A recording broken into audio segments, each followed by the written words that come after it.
নমস্কার বন্ধুরা, শুরু করছি আরেকটি পর্ব গল্পকথন কালবৈশাখীর আসরে। পথের পাঁচালীর স্রষ্টা বিভূতিভূষণ বন্দ্যোপাধ্যায়ের জন্মবার্ষিকী উপলক্ষে আজ শোনাতে চলেছি তাঁর লেখা একটি ছোট গল্প, দাতার স্বর্গ।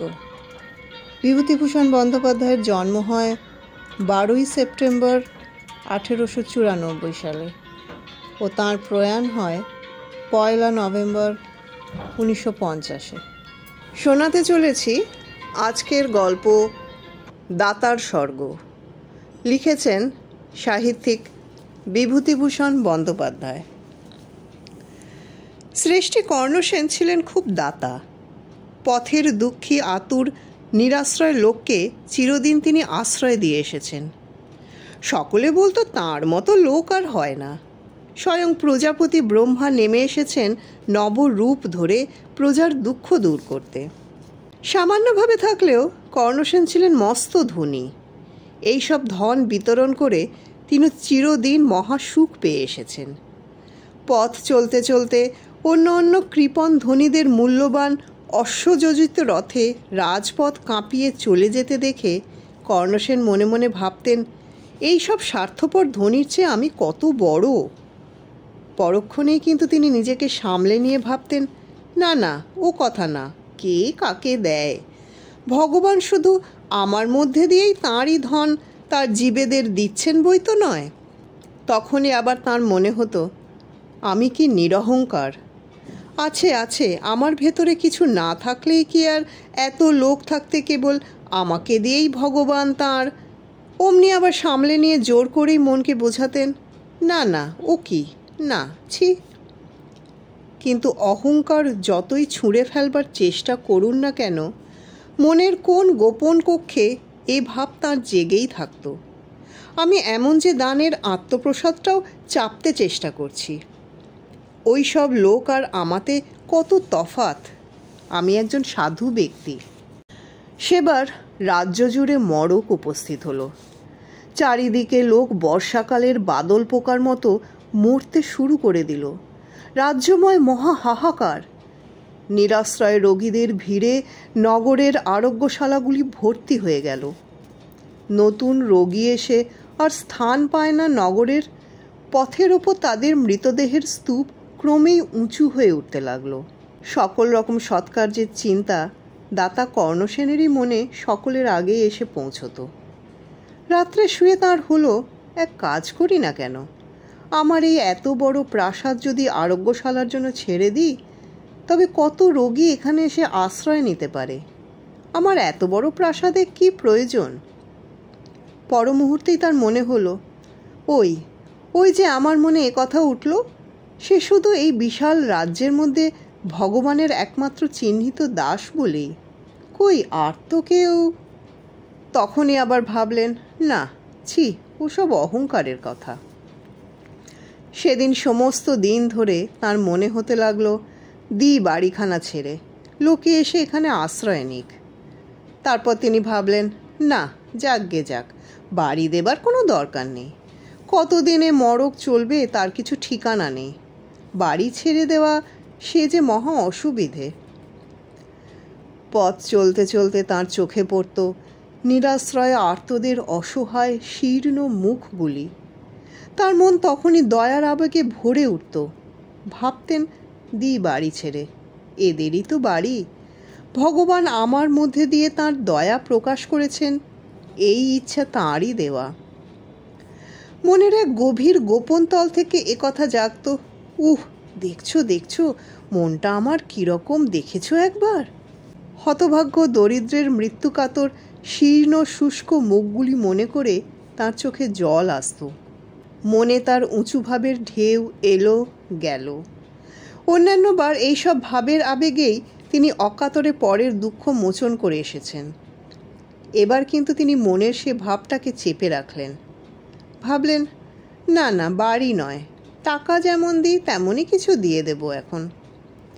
মনের সে গোপন তল থেকে কথা উঠল, আমি যে খারাপ লোক তা তো নয়, কতবার তো কত দিয়েছি, এবার যদি নাই দিই। আর লোক যে আমি কৃপণ তাও তো নয়, আমিই উঁচু, তবে এবার সেবা যত্ন শুশ্রূষার অভাবে মৃত হতভাগ্য দরিদ্রের শবের পুতিগন্ধে নগরের বাতাস ভারাক্রান্ত হয়ে উঠল। এমন সময় হঠাৎ একদিন শোনা গেল যে নগরের এক কৃপণ ধনী, এই পর্যন্ত যিনি কোনো সৎ কাজে এক কানাকড়িও কোনো দিন দান করেননি, তাঁর বৃহৎ অট্টালিকা ছেড়ে দিয়েছেন নিরাশ্রয় রোগীদের আরোগ্য লাভের জন্য। মহাপ্রাণ ধনীর জয়গীতে নগর পথ মুখরিত হতে লাগল।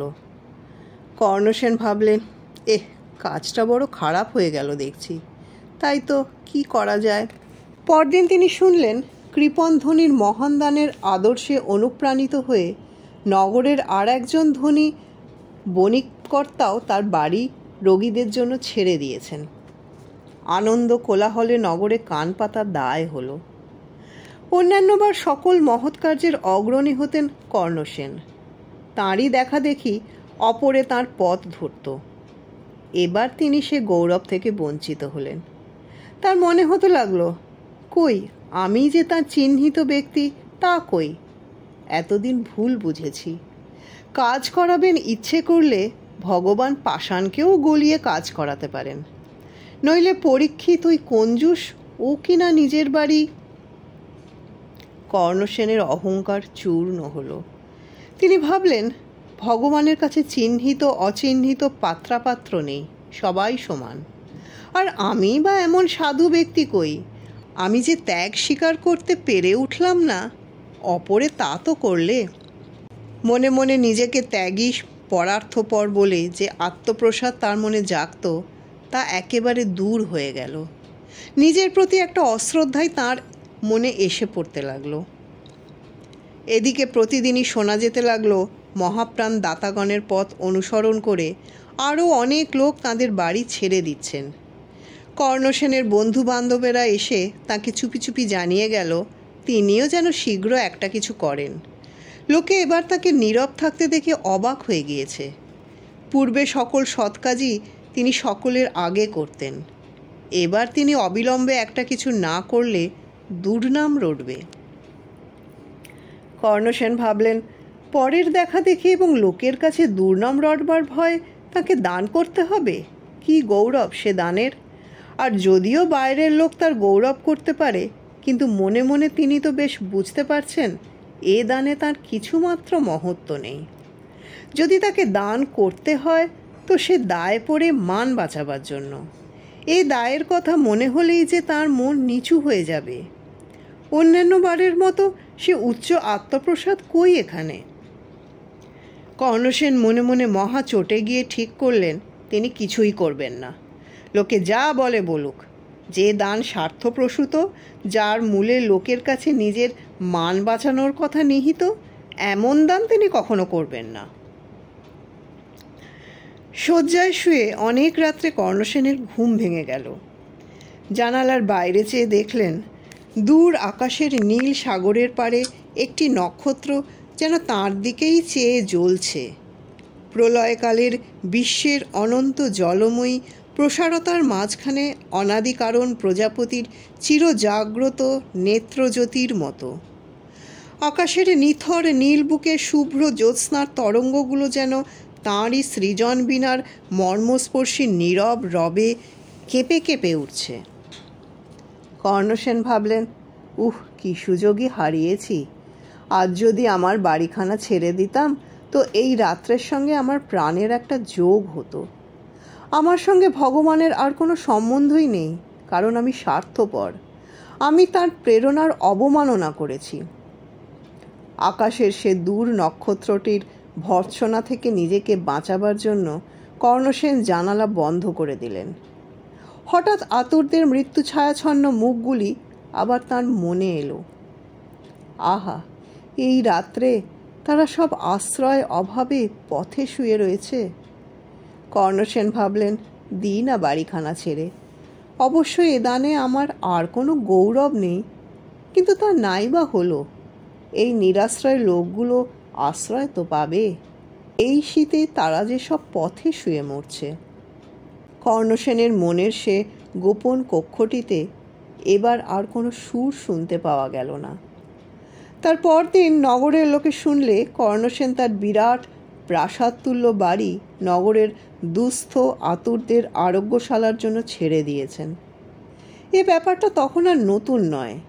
কেউ কেউ একটু একটু প্রশংসা করলে, কেউ ভাবলে দেবার ইচ্ছে ছিল না, মানের দায় দিতে হলো। যথাসময়ে কর্ণসেনের মৃত্যু হলো। তিনি তার কৃতকার্যের ফলাফল শুনতে যমরাজের খাস দরবারে নীত হলেন। সামনে প্রকাণ্ড খাতা খুলে বসে চিত্রগুপ্ত। তিনি খাতা দেখে বললেন, দাতার স্বর্গই হচ্ছে সমস্ত স্বর্গ থেকে শ্রেষ্ঠ। এক একটি দানে শত মন্বন্তর করে সে স্বর্গে বাস করবার অধিকার জন্মায়। তোমার 100 মন্বন্তর দাতার স্বর্গে বাস করা মঞ্জুর হয়েছে।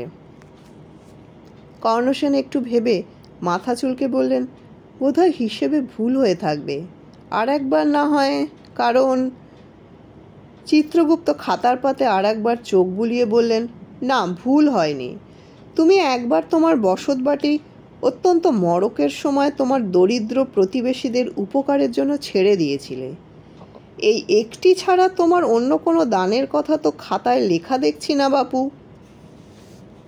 কর্ণসেন বেকুবের মতো দাঁড়িয়ে রইলেন। যমরাজ অন্য কি কাজে নিযুক্ত ছিলেন, তিনি অন্তর্যামী। কর্ণসেনের মনের কথা তার মনে গিয়ে পৌঁছল। তিনি মুখ তুলে হেসে বললেন, বুঝেছি বাপু, কিন্তু তোমার অন্য অন্য দানের পুরস্কার আমরা তো তোমাকে সঙ্গে সঙ্গেই দিয়ে দিয়েছি। তুমি দান করে কি একটা সুন্দর আত্মপ্রসাদ উপভোগ করনি? কর্ণসেন বিনীতভাবে ঘাড় নেড়ে তা স্বীকার করলেন। যমরাজ বললেন, সেই তো আমাদের পুরস্কার। তোমার জন্মভূমি তোমার দানের খ্যাতিতে ভরে গিয়েছে। তুমি নিজে একটা সুন্দর তৃপ্তি অনুভব করেছ, ওই তো সেসব দানের পুরস্কার। কিন্তু তুমি একটি দান একবার করেছিলে নিজেকে সম্পূর্ণরূপে ভুলে গিয়েই, শুধু পরের দুঃখ মোচন হবে বলে। নিজের দিকে সেবার তুমি চাওনি।